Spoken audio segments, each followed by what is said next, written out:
Hi guys, and welcome to Holistic Life with Kristen.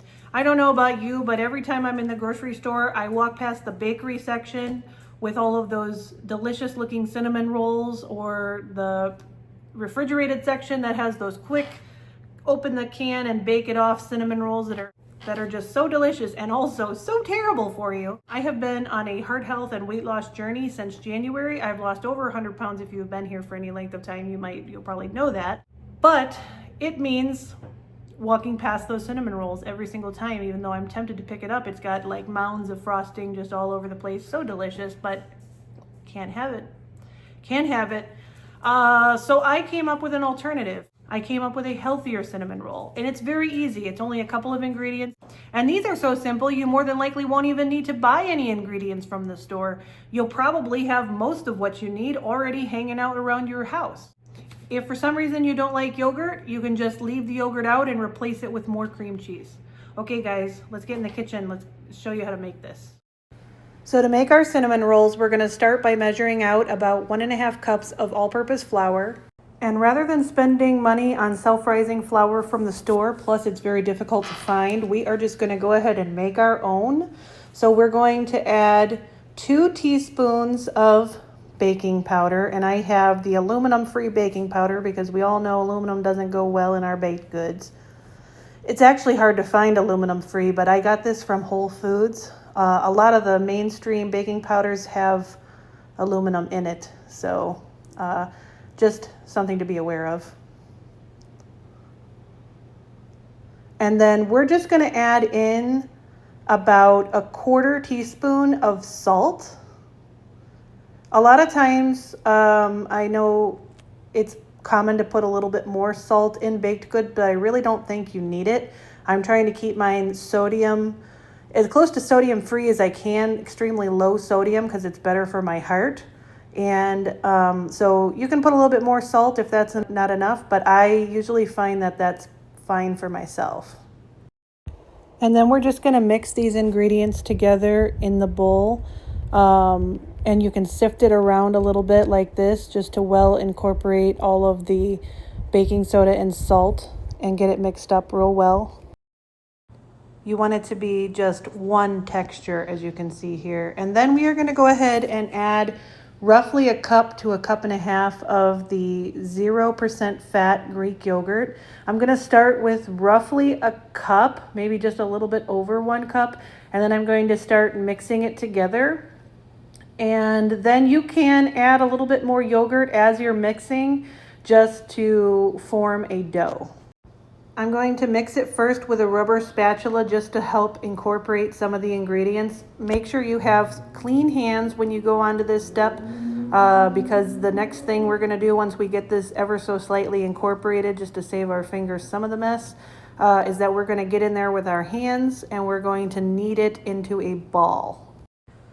I have gone ahead and just sped this up so that you can get the idea, but you're not stuck sitting here watching me knead this for several minutes.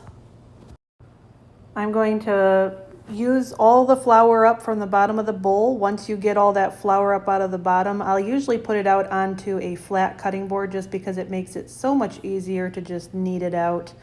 And get it into a nice smooth texture. You should knead until your ball looks like this. It's one smooth texture throughout.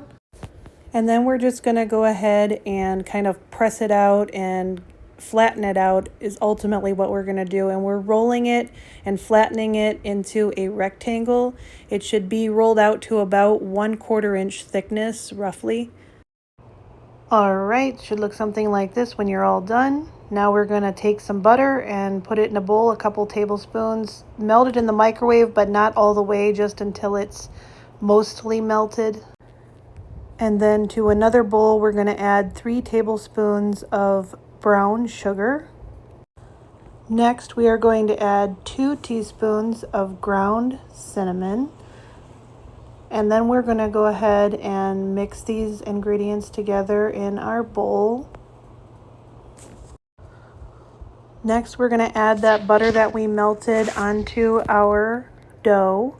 And then we're going to add in that brown sugar cinnamon mixture. And we're going to start to roll it up. You want to go ahead and roll it up fairly tight, but you don't want to put too much pressure because you don't want to smash your cinnamon rolls.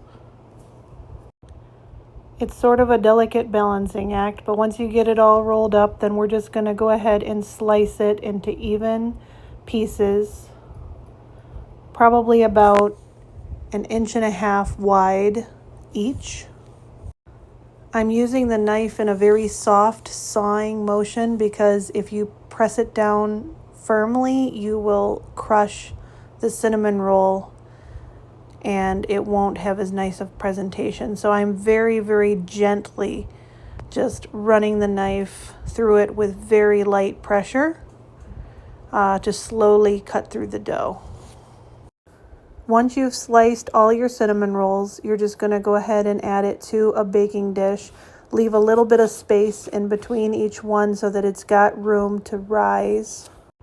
We're going to put these rolls in a 350 degrees Fahrenheit preheated oven for about 25 to 30 minutes. To make the glaze, we're going to add about 1/4 cup each of Greek vanilla yogurt and cream cheese. I use the whipped because it's lower in Weight Watcher points, as well as about 1/4 cup of powdered sugar. You can just add it gradually and sweeten to your desired sweetness. I used actually just a little bit less than 1/4 cup. You can just use a little bit of regular milk or vanilla milk to thin it out to the consistency that you want for drizzling. And then once it's the consistency that you like, you can just go ahead and drizzle that over the slightly cooled cinnamon rolls. You don't want it to be super hot when you add this, but it shouldn't be all the way cooled down either. They should just be nice and warm. And then you're ready to serve. These are so delicious. You're absolutely going to love these. Of course, just to make sure they're tasty, I have to go ahead and do a taste test. So I'm about to do that. But these I know are absolutely delicious because I love making these. They're going to fill all of your cinnamon roll cravings. You have to make these right away. Yep, this is just what I wanted today. My husband and I are going to give a price to a client today. So I have packed these up as a little snack for us to take on the road.